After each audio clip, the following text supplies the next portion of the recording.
Narating na ni Yigang at Jin Leon ang White Cloud Peak High Pavilion, at dito nakatira ang Chongrim Master na si Imbihak.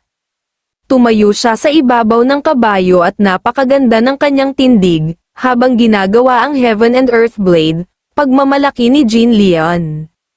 Wow! Napakagaling naman, sa ibabaw pa talaga ng kabayo, sabi naman ni Surin. Kahanga-hanga naman, sabi ng Chongrim Master, pagkatapos, tumalon siya ng mataas sa ere at hiniwa niya ang gulugod ng two-headed yokai tiger, pagpapatuloy na sabi ni Jin Leon. Habang nagkukwento si Jin Leon, si Yigang naman ay sobrang nakakaramdam ng hiya.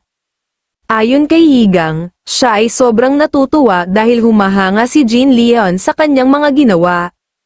Pero, nang dahil naman sa pagkukwento nito, si Yigang naman ay sobrang nakakaramdam ng hiya. Nagawa niyang matalo at mapatay ang two-headed yokai tiger sa isang pag-atake lamang.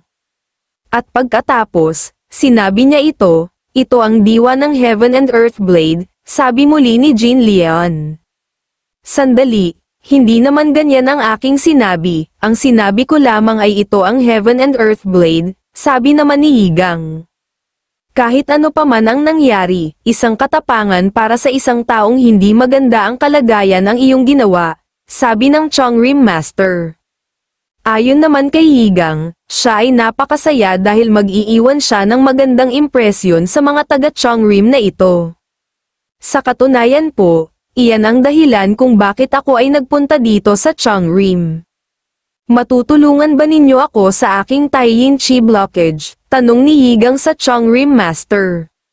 Dahil nasa iyo ang mata ng Pixia, ito ay isang sapat na dahilan na, upang ikaw ay aking tulungan. At saka isa pa, bilang kapwa martial arts practitioner, natural lamang na gawin ko ito sa iyo. Gayunpaman, ang pangunahing ugat na naputol dahil sa pagbara ng Taiyin Chi blockage ay hindi na muling napapagdugtong pa. Ang mga salamangkang gamot o kahit ang enerhiya ng martial arts ay hindi na din maaaring makatulong, paliwanag ng Chongrim Master. Ano ang ibig ninyong sabihin? Gulat na tanong ni Yigang sa Chongrim Master. Sa kasamaang palad, wala akong magagawa para sa iyo ngayon, sagot ng Chongrim Master. Huwag kang makinig sa kanya, ang mga taong katulad niya ay mahilig lamang makipag-usap ng may paligoy-ligoy. Sabi naman ng matandang lalaki kay Yigang. Dahil ang sinabi mo ay sa ngayon, ibig sabihin po ba nito ay may pag-asa pang magamot ito? Tanong muli ni Yigang sa Chongrim Master. Leon, Surin, maaari bang lumabas muna kayo sa silid na ito ngayon? Sabi ng Chongrim Master kina Jin Leon at Surin. Sige po Chongrim Master, sagot ng dalawa at ang mga ito ay tuluyan nang lumabas sa silid. Sa tingin ko kasi, hindi ko ito akmang sabihin sa harap nila. Gaano katagal na simula noong nakakita ka ng espiritu? At saka isa pa, nakikilala mo ba siya? Tanong ng Chongrim Master kay Yigang. Siyempre naman po, nakakausap ko din siya, sagot ni Yigang. Kahanga-hanga, ako naman, nararamdaman ko lamang ang kanyang presensya. Hindi ko nakikita ang kanyang anyo o kahit man lang marinig ang kanyang boses. Ang espiritu ay nananatili sa isang apo ng angkan ng Bek at isang apo na may maalamat na tunay na katulad ng meteorikong bakal na espada. Ang espiritu na nasa iyong tabi ay ang maalamat na martial artist, ang Divine Immortal Blade, sabi muli ng Chongrim Master.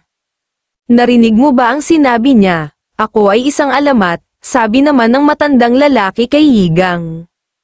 Opo, tama ang iyong sinabi, sagot ni Yigang sa Chongrim Master.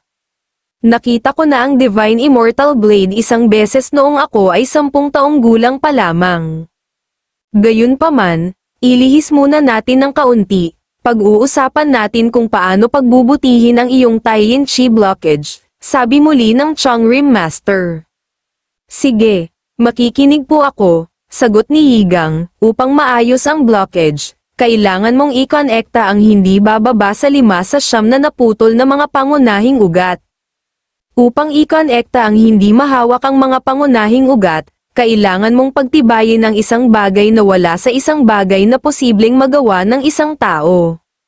Gayunpaman, kung ang isang tao ay may espiritual na kapangyarihang sapat upang matulungan ang isang tao na umakyat sa langit, magagawa ng taong ito na ayusin ang kanyang katawan, paliwanag ng Chongrim Master.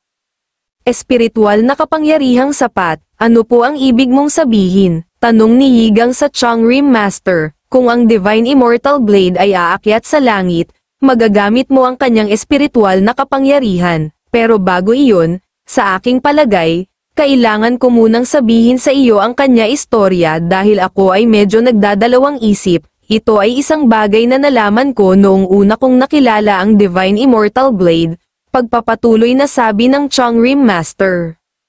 Sabihin mo sa kanyang itigil na ang kanyang maluwag na dila kung ayaw niyang mamatay sa pagkakabunot ng kanyang dila at pagkaputol ng kanyang leeg, sabi ng matandang lalaki kay Yigang. Chongrim Master, sinabi ng Divine Immortal Blade na mag-ingat ka daw sa iyong mga sinasabi, sabi ni Yigang sa Chongrim Master.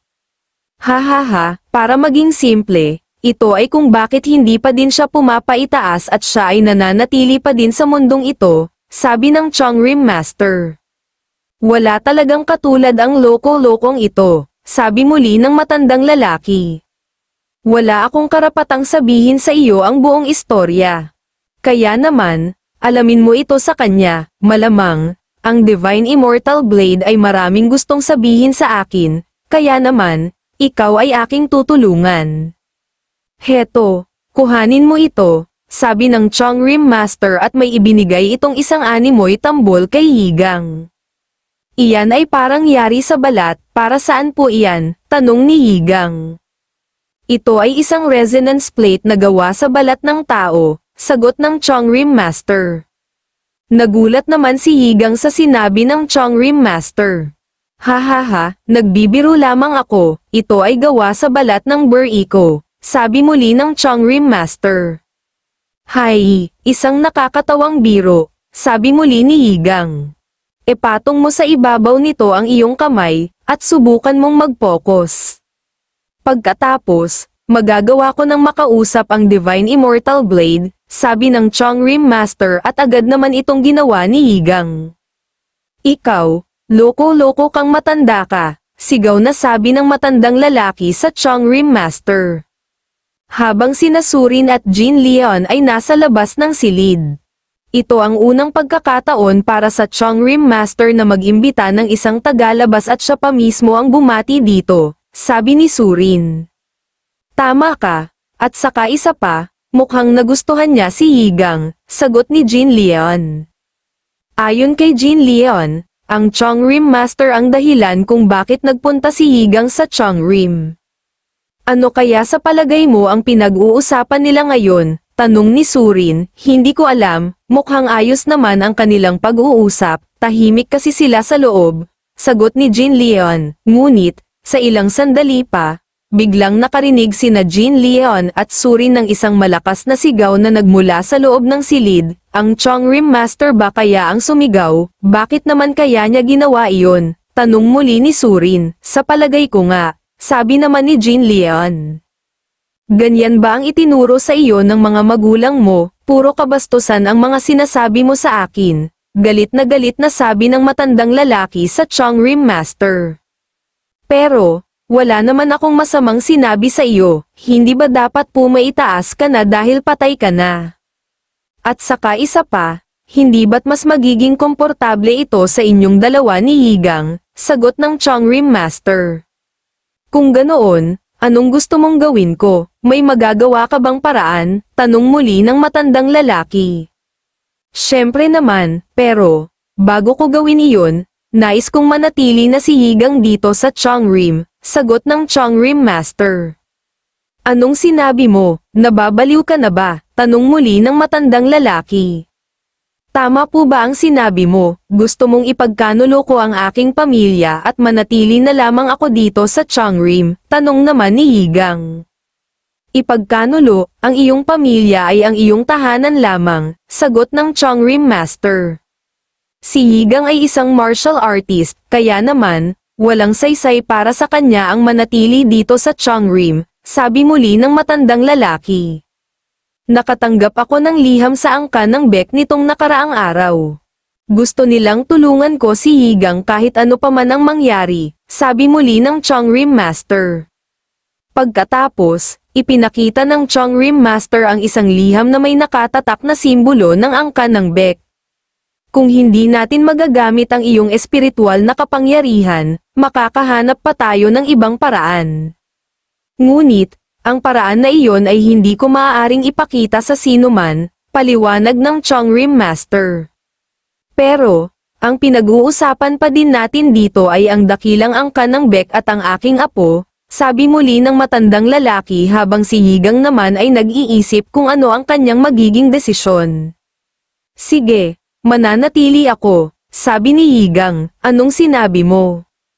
Mananatili ka, gulat na tanong ng matandang lalaki kay Yigang.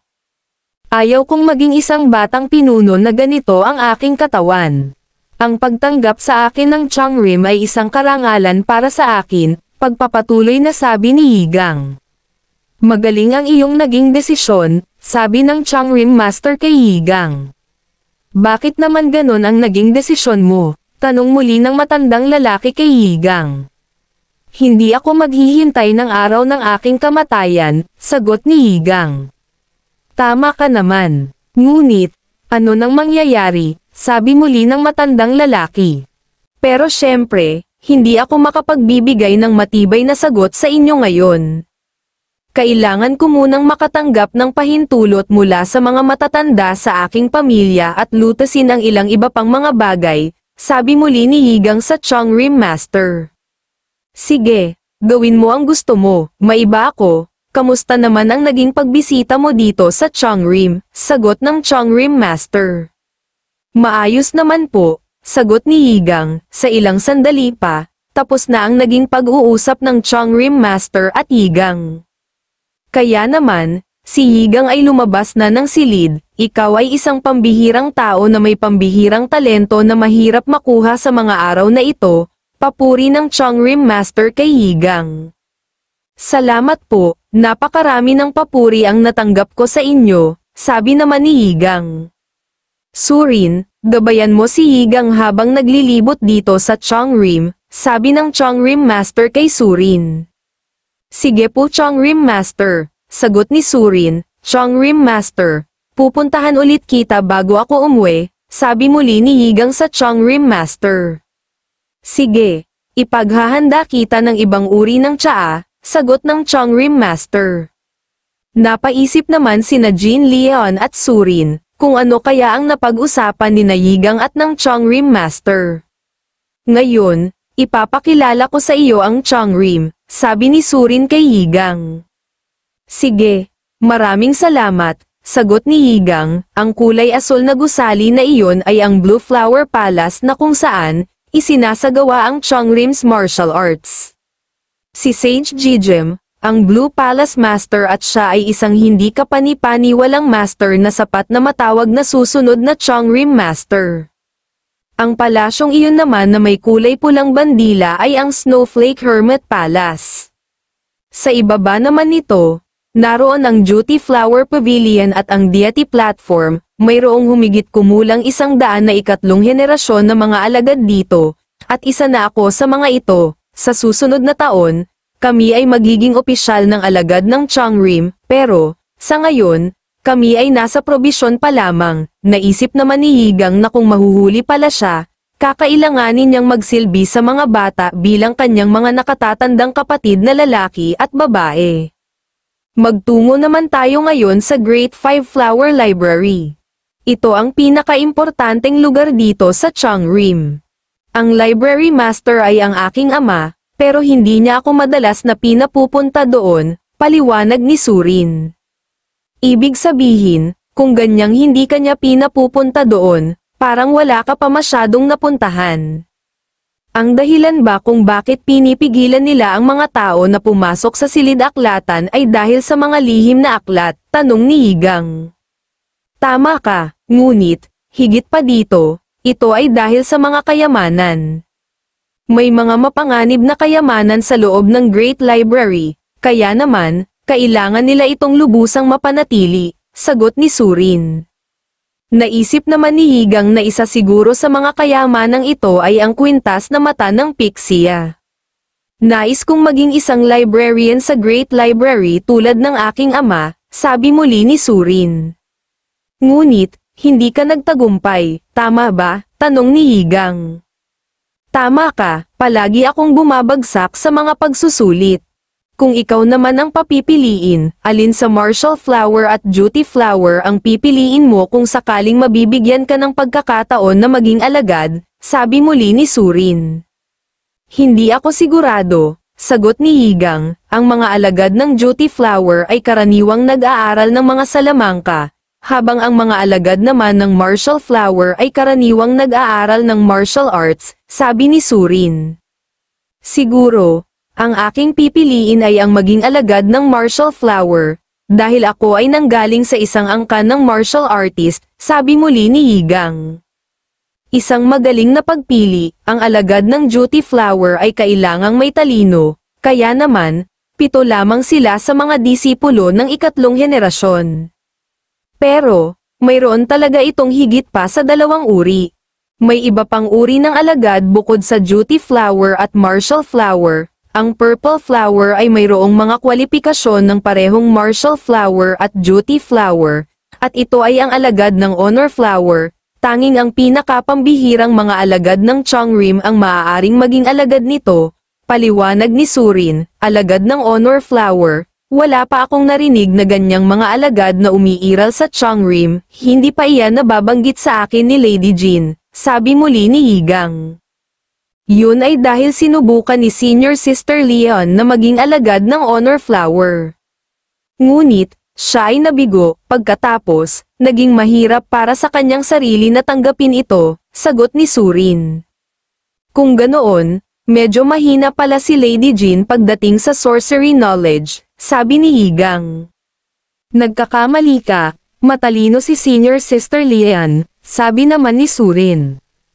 Ikaw, bakit hindi ka naging alagad ng Honor Flower? Tanong ni Higang kay Surin. Sinasabi ko ito kung sakaling mali ang pagkakaintindi mo. Pero, ako ay medyo magaling sa paggamit ng mga espada. Ang dahilan kung bakit hindi kami nakapasa ni Senior Sister Leon ay dahil sa magkahiwalay na kondisyon. Ang pagsusulit ay may 5 baitang na pinangangasiwaan ng Library Master. Kung hindi ka makakapasa sa lahat ng iyon, hindi ka pwedeng maging alagad ng Honor Flower. Narito na tayo sa Great 5 Flower Library, paliwanag ni Surin. Isang gusali sa talampas. Sigurado akong ito ay hindi isang ordinaryong silid-aklatan lamang, sabi naman ni Higang. Pinatunog ni Surin ang kuliling na nakasabit sa pinto sa harapan ng silid-aklatan upang buksan at nang makapasok sila ni Higang sa loob. Paano mabubuksan ang ganitong klase ng batong pintuan? Tanong ni Higang. Mayroong isang formation array na nakalagay dito, kaya naman, hindi ito basta-basta nabubuksan ng sinuman. Matapos mong patunungin ang kuliling, maghihintay ka ng ilang minuto upang buksan ito ng Library Master. Palagi naman siyang nasa loob, sagot ni Surin. Hahawakan sana ni Higang ang batong pinto, ngunit, bigla siyang nakuryente. Bakit ganon? Saan nanggaling ang kuryente na aking naramdaman sa aking kamay? Tanong ni Higang. Mayroong sumusuri sa iyong katawan, at sigurado ako na isa ito sa mga loko-lokong taga-Chongrim, sabi ng matandang lalaki kay Higang. Sa ilang sandali pa, biglang nabuksan ang pinto. Automatic ba ang pintong ito? Tanong muli ni Higang. Ang Library Master siguro ang nagbukas, sagot ni Surin, pero nagulat si Surin nang wala siyang nakita matapos mabuksan ang pinto. Ha, maaari na siguro akong pumasok sa loob, sabi ni Higang. Sigurado akong ang Library Master ang nagbukas nito. Halika na, pumasok na tayo sa loob, sabi naman ni Surin.